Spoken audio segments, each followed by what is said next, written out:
नमस्कार साथियों, मैं प्रियंका गुप्ता लर्निंग टुगेदर पे आप सबका स्वागत करती हूँ। कैसे हैं आप सब लोग। तो हम लोग एकलव्य मॉडल रेजिडेंशियल स्कूल के लिए करंट अफेयर तैयार कर रहे हैं, ठीक है। उसी में आज हम लोग करेंगे सफल नाम की एक स्कीम है, इसके बाद ECCE है, इसके बाद रमसा है, आपका हिंदी पखवाड़ा है, नेशनल अवार्ड टू टीचर्स। तो इन सब के बारे में आज हम लोग देखेंगे कि ये क्या है, क्योंकि इनसे क्वेश्चन पूछे जा सकते हैं। जैसा कि अपने एकलव्य मॉडल रेजिडेंशियल स्कूल में जो GK और GS का पार्ट है उसमें बताया भी गया है कि आपके मेन एजुकेशन से रिलेटेड होना चाहिए। इसके अलावा कुछ बच्चे जैसे कन्फ्यूजन में है, जैसे कल एक प्रैक्टिस सेट स्टार्ट हुआ है तो उसमें साइंस के क्वेश्चन है, हिस्ट्री के हैं, या फिर तो आपका जो GK और GS है, ठीक है, इसमें ये सारी चीज़ें ही इंक्लूड हो जाती है। उन्होंने बोला है कि स्पेशल रेफरेंस टू एजुकेशन, लेकिन इसका मतलब ये नहीं है कि वो वहाँ से क्वेश्चन नहीं पूछ सकते हैं। तो जो आपको प्रैक्टिस सेट करवाए जा रहे हैं तो आपको सारी चीज़ें लगभग तैयार करनी है। जितने प्रैक्टिस सेट मैं करवाऊँगी वो आप लोग सभी देखेंगे, क्योंकि सारे इम्पोर्टेंट होने वाले हैं। पता है GK और GS का ऐसा होता है कि पता नहीं कहाँ से ही क्वेश्चन पूछ लें, ठीक है। तो आज हम लोग देखते हैं, स्टार्ट करते हैं। सबसे पहले तो है सफल। तो ये सफल क्या है? Structure assessment for analysing learning, मतलब एक स्ट्रक्चर पूरा मूल्यांकन है लर्निंग को एनालाइज करने के लिए, ठीक है। सीखने के स्तर के विश्लेषण के संरचित मूल्यांकन सफल को CBSE द्वारा विकसित किया गया है, जो 29 जुलाई 2021 को लॉन्च किया गया था। कब किया गया था? 29 जुलाई 2021 को ये लॉन्च किया गया था, ठीक है। NEP 2020 के अनुसार CBSE स्कूलों में ग्रेड 3, 5 और 8 के लिए योग्यता आधारित मूल्यांकन शुरू किया गया है। यह मूल्यांकन मुख्य अवधारणाओं, एप्लीकेशन आधारित प्रश्नों, उच्च क्रम सोच कौशल परीक्षण पर ध्यान केंद्रित करेगा। ये किसके लिए किया गया है? यहाँ पे 3, 5, 8 इन क्लास के लिए किया गया है, जो बच्चों को कोई भी एप्लीकेशन के आधार पर या किसी चीज़ के आधार पर प्रश्नों को पूछकर बच्चों का मूल्यांकन करेगा, ठीक है। मतलब एक पूरा स्ट्रक्चर वे होगा मूल्यांकन करने के लिए। जैसे हम लोगों ने परख भी पढ़ा था, उसमें भी क्या बताया गया कि बच्चों का मूल्यांकन किया जाएगा। ये भी इस मूल्यांकन के लिए ही है, ग्रेड 3, 5, 8 के लिए, ठीक है। और ये NEP का एक हिस्सा है, ठीक। जिससे कि क्या है कि जो योग्यता आधारित मूल्यांकन है, ठीक है, उस पर ध्यान दिया जा सके, कौशल के ऊपर ध्यान दिया जा सके। सफल will ensure progress throughout school years by providing diagnostic information about student learning to school and thus support school education to move toward। मतलब सफल क्या करेगा? जो स्कूल लर्निंग है, जब तक बच्चा स्कूल में है तब तक उसकी असेसमेंट पर ध्यान देगा। यहाँ पे हिंदी में ये कन्वर्ट नहीं हो पाया है किसी वजह से, ठीक है। तो मैं आपको जो PDF दूंगी उसमें कन्वर्ट करके दे दूंगी, बाकी मैं हिंदी में बता दे रही हूँ तो आप लोग यहाँ समझ। सफल इसीलिए बनाया गया कि स्कूल के दौरान बच्चे हैं, उनकी कमियों को देखा जाएगा, फिर उसी प्रकार से उन पर ध्यान दिया जाएगा, फिर उनको असेसमेंट किया जाएगा, और जो भी अगर कमियां हैं तो उसको उसी आधार पे और भी चीज़ें की जाएंगी, ठीक है।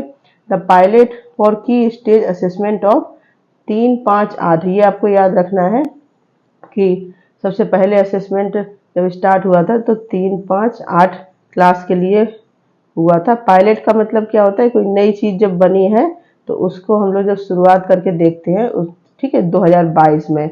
और ये सफ़र इसीलिए बनाया गया है 3, 5, 8 क्लास के लिए। तो ये आपको इम्पोर्टेंट पॉइंट है, क्योंकि ये एग्जाम में पूछ सकते हैं कि कौन सी क्लासेस के लिए है, कौन सी आपकी कक्षा 3, 5 और 8 के लिए, ठीक है। इसके बाद इम्प्लीमेंटेशन कैसे हुआ? To enhance the quality of learning in schools by enabling teachers to ascertain learning skills more accurately, take corrected steps without delay and provide effective learning opportunity to all students। मतलब कि quality learning को बढ़ाने के लिए teachers को इस प्रकार से तैयार किया जाएगा कि बच्चे की जो लर्निंग अपॉर्चुनिटी है उनको और अच्छे से बढ़ाया जाए, ठीक है। उसके लिए कोई अच्छे से स्टेप लिए जाए। NCERT है डेवलप्ड लर्निंग आउटकम्स, इसको क्या बोलते हैं? LO for all the 3 stage of schools, जैसे एलिमेंट्री, सेकेंडरी, हायर सेकेंडरी। तो जो एनसीईआरटी है आपकी, उसने लर्निंग आउटकम्स बनाए हैं सारे जो स्कूल एजुकेशन के लिए बच्चे हैं, जैसे आपका एलिमेंट्री मतलब प्राइमरी एजुकेशन है, सेकेंडरी, अपर प्राइमरी, ठीक है, फिर हायर सेकेंडरी स्टेज, तो इन सब के लिए ही लर्निंग आउटकम्स निकल के आए, इसके लिए असेसमेंट बनाए गए हैं, ठीक है। इसके बाद हम लोग नेक्स्ट देखते हैं हिंदी पखवाड़ा। अब हिंदी पखवाड़ा क्या है? दैनिक सरकारी कामकाज में राजभाषी हिंदी को लागू करने के उद्देश्य से प्रौढ़ शिक्षा निदेशालय, कौन सा निदेशालय है ये? प्रौढ़ शिक्षा निदेशालय, यहाँ पे डायरेक्टर ऑफ एडल्ट एजुकेशन में 16 से 30 सितंबर 2021, ये डेट भी आपको याद रखनी है, तक हिंदी पखवाड़ा मनाया गया है। पखवाड़े के दौरान निबंध लेखन, टिप्पणी एवं प्रारूपण, हिंदी सुलेख, हिंदी टाइपिंग प्रतियोगिता जैसी कई प्रतियोगिताओं का आयोजन किया गया है, ठीक है। तो ये हिंदी पखवाड़ा है, इससे बाई चांस क्वेश्चन पूछ ले, इसलिए मैंने यहाँ पे थोड़ा सा इसको भी इंक्लूड कर दिया है। तो आपको डेट याद रखनी है, इसलिए बनाया गया है, कौन सा इसका मंत्रालय है इस पर ध्यान दिया जाएगा, ठीक है। कौन सा इसका मंत्रालय है ये आपको पता होना चाहिए।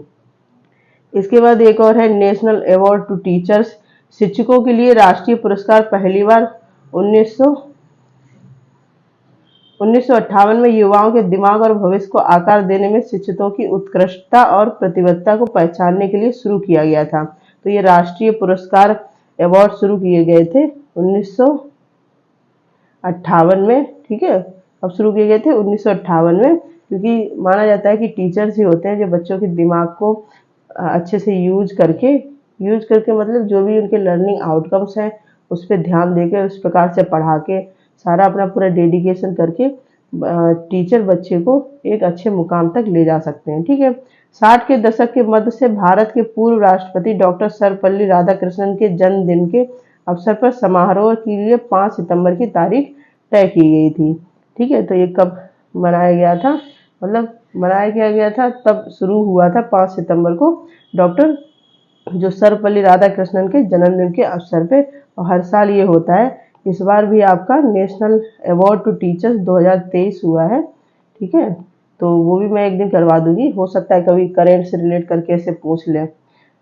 नेक्स्ट यह है, ये पुरस्कार प्राथमिक, माध्यमिक और विद्यालयों में कार्यरत मेधावी शिक्षकों को सार्वजनिक मान्यता प्रदान करना था। राष्ट्रीय शिक्षा पुरस्कार योजना के दिशा निर्देशों को वर्ष 2018 में संशोधित किया गया था, फिर इसको एक बार संशोधित भी किया गया, कब? 2018 में। अब मूल आधार यह है कि नई योजना पारदर्शी, निष्पक्ष और मेधावी शिक्षकों को प्रस्तुत करने वाली होनी चाहिए, ताकि उन्हें अन्य शिक्षकों की उदाहरण और प्रेरणा के रूप में रखा जा सके। और इसलिए भी रखा गया कि जो अन्य शिक्षक पढ़ा रहे हैं या फिर नई भर्ती होती है, तो वो लोग भी एक प्रेरणा स्रोत के रूप में देखें कि इन लोगों ने कितना अच्छा काम किया था, हम लोग भी अब स्कूल के भविष्य या बच्चों के भविष्य के लिए काम करेंगे, ठीक है। इसके बाद हम लोग नेक्स्ट देखते हैं राष्ट्रीय माध्यमिक शिक्षा अभियान, जो सेकेंडरी एजुकेशन के लिए बनाया गया था, ठीक है। पढ़े चलो बड़े चलो, मतलब ये पूरा सेकेंडरी एजुकेशन पे ही ध्यान देता है। इसको शॉर्ट में क्या बोलते हैं? रमसा बोलते हैं, ठीक है। इसको आपकी फुल फॉर्म भी पता होनी चाहिए, राष्ट्रीय माध्यमिक शिक्षा अभियान। ये योजना माध्यमिक शिक्षा तक पहुंच बढ़ाने और इसकी गुणवत्ता में सुधार लाने के लिए उद्देश्य मार्च 2009 में शुरू की गई थी, ठीक है। 2009 में ये स्टार्ट हुआ था। योजना का क्रियान्वयन 2009-10 से प्रारंभ हुआ था। किसी भी बस्ती से उचित दूरी के भीतर एक माध्यमिक विद्यालय प्रदान करने की योजना कार्यान्वयन के मध्य में चरण में 2005-6 में 52.26% से 75% नामांकन दर प्राप्त करने की परिकल्पना की गई थी। मतलब इसका ये भी था कि बच्चों का ज़्यादा से ज़्यादा इनरोलमेंट हो सेकेंडरी एजुकेशन में, ठीक है। अन्य उद्देश्यों में सभी माध्यमिक विद्यालयों को निर्धारित मानदंडों के अनुरूप बनाकर माध्यमिक शिक्षा पर प्रदान की जाने वाली शिक्षा की गुणवत्ता में सुधार करना, ठीक है। शिक्षा की जो भी गुणवत्ता है उस पर सुधार करना, क्वालिटेटिव एजुकेशन प्रोवाइड करवाना, लिंग, सामाजिक, आर्थिक विकलांगता बाधाओं को दूर करना, ठीक है। कोई भी जो डिस्क्रिमिनेशन समाज में होते हैं उनको दूर करना, मतलब आर्थिक मामले के हिसाब से, सामाजिक के हिसाब से या फिर लिंग के आधार पर। 2017 तक यानी 12वीं कक्षा के अंत तक माध्यमिक स्तर की शिक्षा तक सार्वभौमिक पहुंच प्रदान करना। तो यहाँ पे एक लक्ष्य भी रखा गया था 2017 तक कि एक सार्वभौमिक यूनिवर्सल रिटेंशन मतलब मूल्यांकन ज़्यादा से ज़्यादा बढ़ाया जाएगा, मतलब 100% किया जाएगा। वर्ष योजना और 2020 तक सार्वभौमिक प्रतिधारण प्राप्त करना, और 2020 तक कि पूरी तरह ही जो सेकेंडरी के बच्चे हैं वो इनरोल कर पाएँ स्कूल्स में, ठीक है।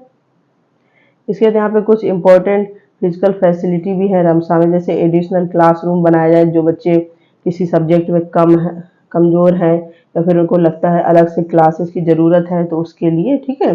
इसके लेबोरेटरी हो, लाइब्रेरी हो, आपके आर्ट एंड क्राफ्ट के रूम हो, मतलब जो एक्स्ट्रा को करिकुलम एक्टिविटी होती हैं उनके पे ध्यान दिया जाए। टॉयलेट ब्लॉक हो, drinking water provision, residential hostel for teachers in remote area, जो थोड़े से वैसे एरिया है जहाँ पे आना जाना या सुविधाओं का अभाव रहता है, वहाँ पे रेजिडेंशियल में टीचर्स के भी रूम बनाए जाएं, ठीक है। इसके बाद कुछ important quality intervention under the scheme, यहाँ पे कुछ और भी क्वालिटीज़ हैं, जैसे पीटीआर मतलब एक टीचर होगा 30 बच्चों पे, ठीक है, तक कम करने के लिए अतिरिक्त शिक्षकों की नियुक्त किया जाए। जैसे कि आपके आरटी के हिसाब से है कि टीचर का अनुपात बताएंगे, तो इसमें इन्होंने बोला कि और शिक्षकों की भर्ती की जाए जिससे कि ये रेशियो कम किया जाए, क्योंकि जितने कम बच्चे होंगे टीचर उन पर उतना ज़्यादा ध्यान दे पाएगा। विज्ञान, गणित, अंग्रेजी शिक्षा पर ध्यान दें, ठीक है। शिक्षकों का सेवाकालीन प्रशिक्षण, अब शिक्षकों का भी जो प्रशिक्षण होता है टाइम टू टाइम ट्रेनिंग होती है, उन पर भी ध्यान दिया जाए। विज्ञान प्रयोगशालाएं, आईसीटी सक्षम शिक्षा, मतलब आईसीटी का पूरी तरह एक क्लास में प्रयोग हो, इस प्रकार की कक्षाएं बनाई जाए। पाठ्यक्रम में सुधार हो, शिक्षण अधिगम सुधार हो, ठीक है। तो इन सब पहलुओं पे रमसा ध्यान देता आ रहा है, कब से? 2009 से। Implementation mechanism of the scheme, कैसे इम्प्लीमेंट हुआ ये योजना का कार्यान्वयन राज्य सरकार द्वारा योजना के कार्यान्वयन के लिए स्थापित समितियों द्वारा किया गया। इसके लिए अलग से समितियां बनाई गई, ठीक है। फिर इसका कार्यान्वयन मतलब इसको इम्प्लीमेंट किया गया। केंद्रीय हिस्सा सीधे कार्यान्वयन एजेंसी को जारी किया जाता है। लागू राज्य का हिस्सा भी संबंधित राज्य सरकारों द्वारा कार्यान्वयन एजेंसी को जारी किया जाता है, ठीक है। मतलब स्टेट गवर्नमेंट इस पर मुख्यतः ध्यान देती है। अब कुछ इंटरवेंशंस हैं, मतलब इक्विटी को बढ़ाने के लिए। इक्विटी क्या होता है, मैंने एक बार एक क्लास में बताया भी था। इक्विटी का मतलब होता है जिसको जैसी नीड है उसको उस प्रकार से चीज़ें प्रोवाइड करवाना। और एक आपकी होती है इक्वलिटी। इक्वलिटी में क्या होता है कि जितने भी लोग हैं सबको बराबर चीज़ें देना, ठीक है। अब मतलब उनकी नीड का ना ध्यान रख के सबको ही बराबर इक्वलिटी। इक्विटी में होता है जिसको जितनी ज़रूरत है, जिसको जितनी नीड है उसके हिसाब से चीज़ें प्रोवाइड करवाना, ठीक है। तो सूक्ष्म नियोजन में विशेष ध्यान, तो माइक्रो प्लानिंग होती है उस पर सबसे ज़्यादा ध्यान दिया जाएगा। उन्नयन के लिए आश्रम विद्यालयों को प्राथमिकता, ठीक है। आश्रम विद्यालय जैसे आपका अभी ये एकलव्य मॉडल रेजिडेंशियल स्कूल है, ये भी आश्रम विद्यालय बोले जाते हैं गुरुकुल पद्धति पे, ठीक है। स्कूल खोलने के लिए SC ST अल्पसंख्यक बहुल क्षेत्रों को प्राथमिकता। स्कूल ज़्यादा से ज़्यादा इस जगह पे खोले जाएंगे जहाँ पे ST ST अल्पसंख्यक क्षेत्र है जहाँ पे, ठीक है। कमजोर वर्ग के लिए विशेष नामांकन अभियान। अब जो कमजोर वर्ग में लोग आते हैं उनके लिए अलग से ही नामांकन के अभियान चलाना, जिससे कि वो ज़्यादा से ज़्यादा एडमिशन लें स्कूल्स में। स्कूलों में अधिक महिला शिक्षक का होना, फीमेल्स टीचर्स का अधिक रखना, लड़कियों के लिए अधिक शौचालय ब्लॉक होना, ठीक है। तो इन सब चीज़ों पे ध्यान, ये इक्विटी के अंदर आते हैं, क्योंकि जिसको जैसी नीड है, मतलब नीड है ना कि SC ST एरिया है तो वहाँ पे ज़्यादा स्कूल्स हों, उनको प्राथमिकता दी जाए, या फिर उस क्षेत्र से जो बच्चे आते हैं, ठीक है, उनके नामांकन पर ध्यान दिया जाए। तो ये इक्विटी की ही बात यहाँ पे हो रही है, ठीक है। अब ये है स्ट्रक्चर, आपने NEP 2020 पढ़ा हो है, उसकी क्लास भी हो चुकी है कि पहले कैसे स्ट्रक्चर हुआ करता था, ठीक है। अब जो नया है उसमें क्या क्या है, तो यहाँ पे आप लोग देख सकते हैं। सबसे पहले आपका जैसे 5+3+3+4 स्ट्रक्चर है इस बार। तो 5 में क्या है, सबसे पहले क्या होगा कि सबसे पहले बच्चा जब 3 साल का होगा, ठीक है, ये क्वेश्चन भी पूछा गया। यहाँ तक कि मेरा एक बार PhD का इंटरव्यू हुआ था तो उसमें भी ये क्वेश्चन पूछा गया था, ठीक है। ये काफ़ी इम्पोर्टेंट है कि जैसे जब बच्चा सबसे शुरू में एडमिशन लेगा तो उसकी उम्र कितनी होगी, ठीक है। तो जब शुरू में एडमिशन लेगा तो 3 साल का होगा वो, ठीक है।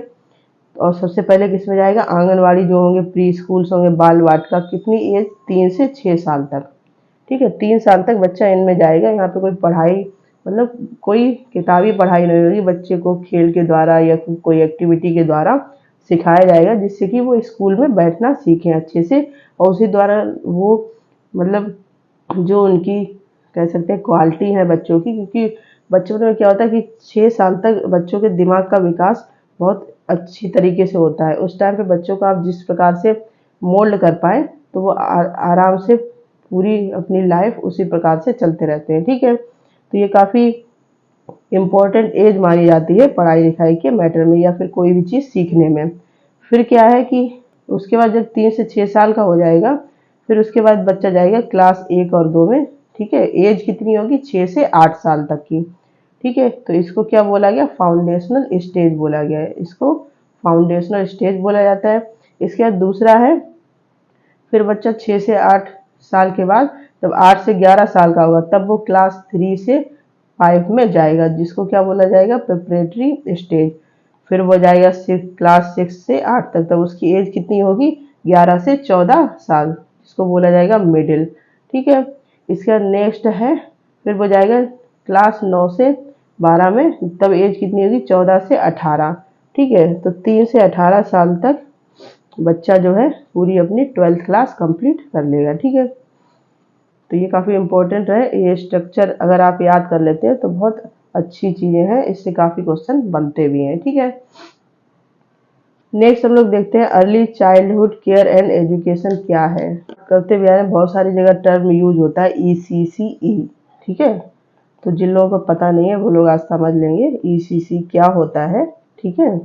और क्यों ये मैंने ये अभी आपको बताया है, सारा कुछ फिगर समझाया है, इसको भी आपको समझ में आ जाएगा, ठीक। प्रारंभिक बचपन देखभाल और शिक्षा ECC उन प्रक्रियाओं और तंत्रों की एक श्रृंखला को संदर्भित करता है जो जीवन के प्रारंभिक वर्षों के दौरान विकास को बनाए रखने को समर्थन करते हैं, ठीक है। ECC क्यों बताया गया, जो आपका ये वाला पार्ट है आंगनवाड़ी, प्री स्कूल, बाल वाटिका, इसमें ही ECC का यूज होता है। ये इस पर ध्यान देता है बच्चे को उसके शुरुआती टाइम में या शुरुआती स्कूल टाइम में कैसे उसका समर्थन किया जाए, ठीक है। इनमें देखभाल घटक पर प्रारंभिक शिक्षा फोकस के अलावा शिक्षा, शारीरिक, सामाजिक, भावात्मक देखभाल, बौद्धिक उत्तेजना, स्वास्थ्य देखभाल और पोषण ECC कार्यक्रम में शामिल है। तो ECC में क्या क्या शामिल है आपका, यहाँ पे आप लोग देख सकते हैं, एजुकेशन शामिल है, ठीक है।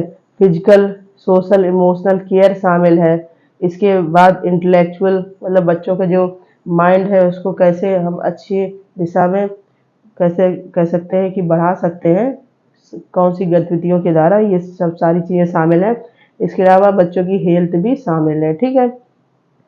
तो जो शुरुआती दौर होते हैं ECC प्रोग्राम इसलिए बनाए गए कि इन सब पहलुओं पर ध्यान दिया जा सके, ठीक। अधिकांश ECC कार्यक्रम माता पिता की शिक्षा और छोटे बच्चों की देखभाल और विकास में भागीदारी पर महत्वपूर्ण जोर देता है। भारत में छोटे बच्चों के लिए कार्यक्रमों को संदर्भित करने के लिए ECC शब्द का सबसे अधिक उपयोग किया जाता है।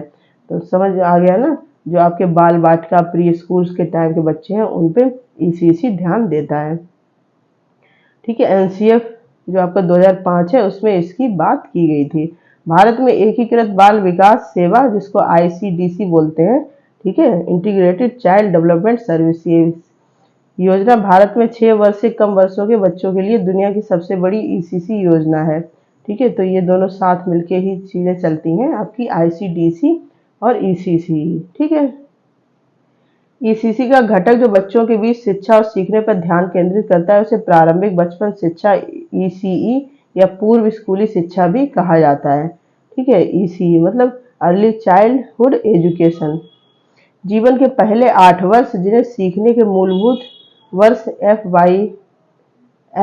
FYL का क्या मतलब, फाउंडेशनल ईयर ऑफ लर्निंग, मतलब जब बच्चा शुरू में सीखता है उस ईयर को, मतलब 8 साल तक, तब उसको क्या बोला जाता है, फाउंडेशनल। जैसे NEP में फाउंडेशनल स्टेज भी रखी गई है, इसीलिए तो इसी को ध्यान में रखें, के रूप में जाना जाता है। विकास की विभिन्न अवधियों को शामिल करते हैं प्रत्येक अवधि को विशिष्ट विकासात्मक मील के पत्थर द्वारा पहचाना जाता है। प्रारंभिक बचपन की प्रत्येक अवधि बड़े सांस्कृतिक सामाजिक परिवेश द्वारा सुगम होती है, जिसमें बच्चे बड़े होते हैं और विभिन्न संस्थाएं जो प्रत्येक चरण का समर्थन करती हैं।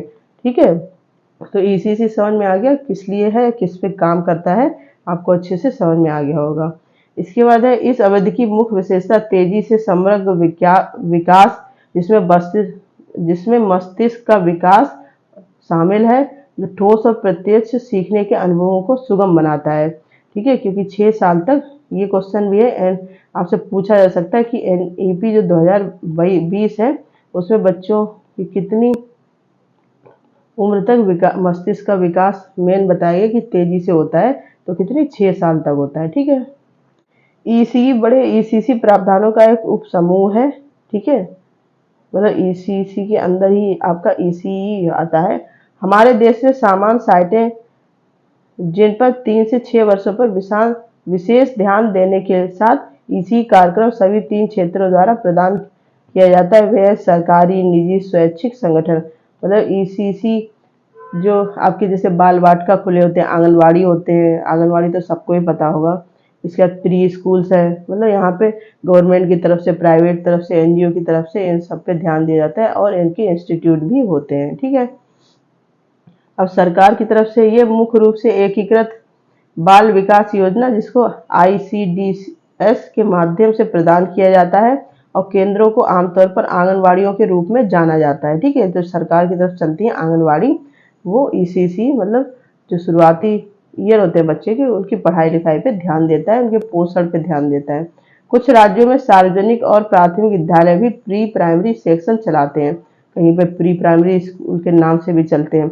इसके निजी जो प्राइवेट होते हैं, बड़ी संख्या में प्री स्कूल्स निजी उद्यमों द्वारा चलाए जाते हैं, जिन्हें kindergarten, nursery, play school, Montessori कहा जाता है। तो आपने इन सबके भी नाम सुने होंगे, किंडरगार्टन बोलते हैं। ठीक है, किड्स जी आपका एक स्कूल होता है। तो ये सारी कौन सी है, प्राइवेट संस्थाएं।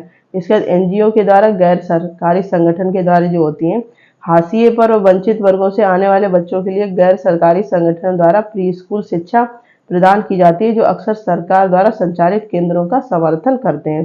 तो एनजीओ क्या करते हैं, जो सरकार के द्वारा ही चीज़ें चलाई जाती है, वहाँ पे कैसे सारी चीज़ें कह सकते हैं कि उनको प्रोवाइड करवाएंगे, तो एनजीओ उस पर काम करते हैं। ठीक है, अब ये पूरा स्ट्रक्चर दिया गया है ईसीसी का कि कहाँ कहाँ पे कैसे होता है। सबसे पहले जैसे इन्फेंसी, मतलब 2 से, जब से बच्चा पैदा होता है तब से 2 साल तक। ठीक है, और उसके बाद टूडलरहुड, मतलब 2 से 3 साल तक, क्योंकि ये घर में ही रहता है, तो क्या होता है कि होम बेस्ड केयर दी जाती है। ठीक है, इसके बाद डे केयर सेंटर्स होते हैं, जैसे जो प्रेग्नेंट लेडीज हैं, कभी आपने सुना होगा आंगनवाड़ी की तरफ से उनको भी बहुत सारी चीज़ें प्रोवाइड की जाती हैं। ठीक है, तो ये ईसीसी के अंडर ही आते हैं, काफ़ी प्रोग्राम इससे रिलेटेड चलते भी हैं।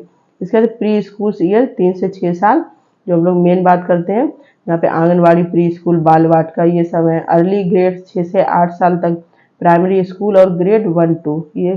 ठीक है, इसके बाद ये किसके, ये तो दोनों हैं जो 3 से 6 साल और 6 से 8 साल, ये पूरा जो आपका स्ट्रक्चर है। ठीक है, ये किसके अंडर आता है, इसमें मेन ईसीसी आपका वर्क करता है। ठीक है, इस फिगर से आपको समझ में भी आ गया होगा। ठीक है, तो ये सारी चीजें हैं जो ईसीसी के अंदर काम करती हैं।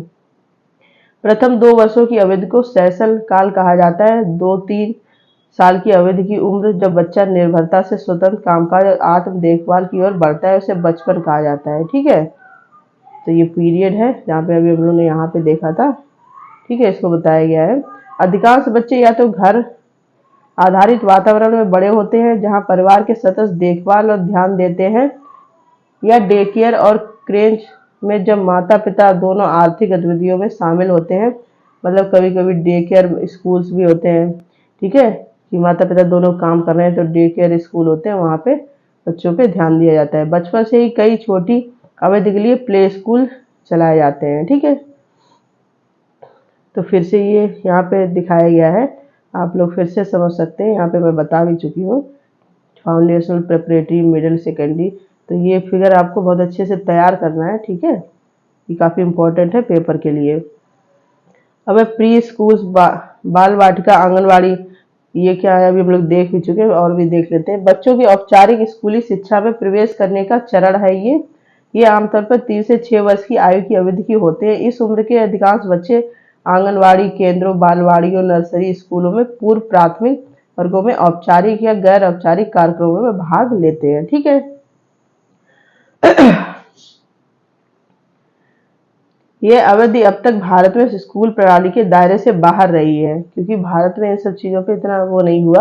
लेकिन आपकी जो NEP 2020 है, औपचारिक स्कूल प्रणाली में 3 से 6 वर्षों के बच्चों को शामिल करके स्कूल संरचना में एक महत्वपूर्ण बदलाव लाने की बात हो रही है। मतलब ठीक है, ये भारत में एक संपन्न क्षेत्र के जिसमें कई सार्वजनिक, निजी और स्वैच्छिक संगठन सेवाएं प्रदान करने में शामिल होंगे। मतलब यहाँ पे बहुत सारे संगठन साथ मिलकर काम करेंगे। आपकी गवर्नमेंट है, प्राइवेट है, NGOs हैं। ठीक है, तो ये NEP ने इस पे काफी अलग से ध्यान दिया है। ठीक है, इसके बाद है चौथा चरण प्राथमिक ग्रेड का, जिसमें 6 से 8 वर्ष। भारत में यह चरण आमतौर पर प्राथमिक ग्रेड स्कूल का हिस्सा रहा है, जिसमें गतिविधि आधारित शिक्षण दृष्टिकोण को सीखने के पसंदीदा दृष्टिकोण के रूप में व्यापक रूप से मान्यता दी गई है।